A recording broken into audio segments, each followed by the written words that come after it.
नमस्कार मित्रांनो, आपण मागील भागात पेडगावच्या भुईकोट किल्ल्यातील यादवकालीन प्राचीन मंदिरे पाहिली। या भागात आपण बहादूरगड म्हणजेच धर्मवीरगड भुईकोटाचा इतिहास जाणून घेणार आहोत। पेडगाव हे भीमा नदीच्या उत्तर तीरावर वसलेले आहे। तर छत्रपती संभाजी महाराजांच्या स्मारकाच्या इथं आहोत मित्रांनो आपण, आणि याच ठिकाणी छत्रपती संभाजी महाराजांना संगमेश्वराहून पकडल्यानंतर आणलं होतं आणि औरंगजेबाने खूप विचित्रपणे छत्रपती संभाजी महाराजांना यातना दिल्या होत्या। पुण्यापासून सुमारे 100 किलोमीटर अंतरावर धर्मवीरगड आहे। मुघल साम्राज्याच्या काळात पेडगाव हे मुघल सैन्याचे मुख्य ठिकाण होते। इसवी सनाच्या 13व्या शतकात देवगिरी यादवांच्या काळात या भुईकोट किल्ल्याचे बांधकाम झाले। पांडे पेडगावचा भुईकोट असे त्याचे त्यावेळचे नाव होते। छत्रपती शिवाजी महाराजांचे पंजोबा वेरूळचे बाबाजीराजे भोसले हे देऊळगाव राजे येथे वास्तव्यास असताना त्यांच्याकडे हा भुईकोट किल्ला देखभालीसाठी दिला होता। त्यानंतर निजामशाहीची सत्ता व कालांतराने मोगलांच्या ताब्यात हा किल्ला गेला। औरंगजेबाचा दूध भाऊ बहादूर खान कोकलताश हा या किल्ल्याचा त्यावेळी किल्लेदार होता। त्यावेळेस त्याने किल्ल्याची काही प्रमाणात डागडुजी केली व किल्ल्यास स्वतःचे नाव दिले।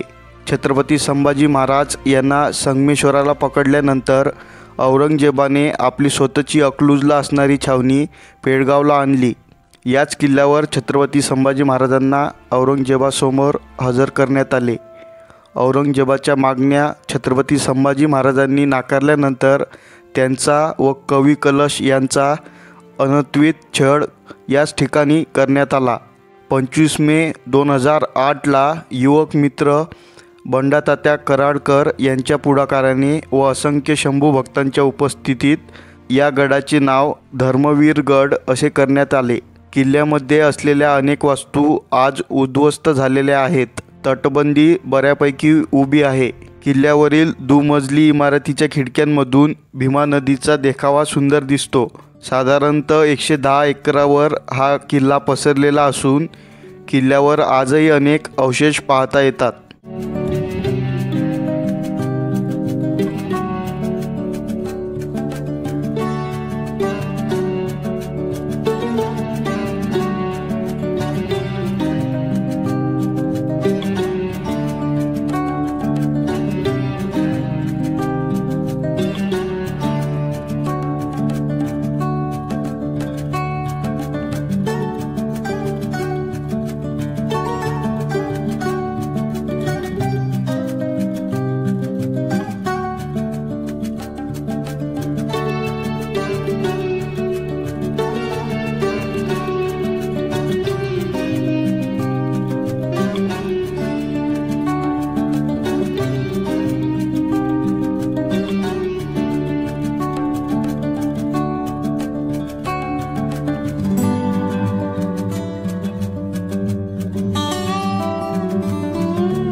छत्रपती संभाजी महाराजांना इथं अटी घातल्या गेल्या की तुम्ही तुमचा धर्म परिवर्तन करा। तर महाराजांनी तसं औरंगजेबाच्या कुठल्याही अटींना महाराज नमले नाही। तर महाराजांना पकडून या धर्मवीरगडाच्या इथं आणलं गेलं आणि 15 दिवस कवी कलशांना आणि धर्मवीर छत्रपती संभाजी महाराजांना इथं खूप विदारक अशा यातना दिल्या गेल्या। औरंगजेबाचा दरबार भरत असे आणि औरंगजेबाची जी अकलूजला छावणी होती ती छावणी हलवून तो लगेच इथे आला। तर मित्रांनो, धर्मवीरगडाहून दिसणारी ही भीमा नदी आहे आणि संपूर्ण हा राजदरबाराचा परिसर आहे।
अशा ह्या सुंदर भुईकोटाच्या भटकंतीचा भाग इथेच थांबवूया.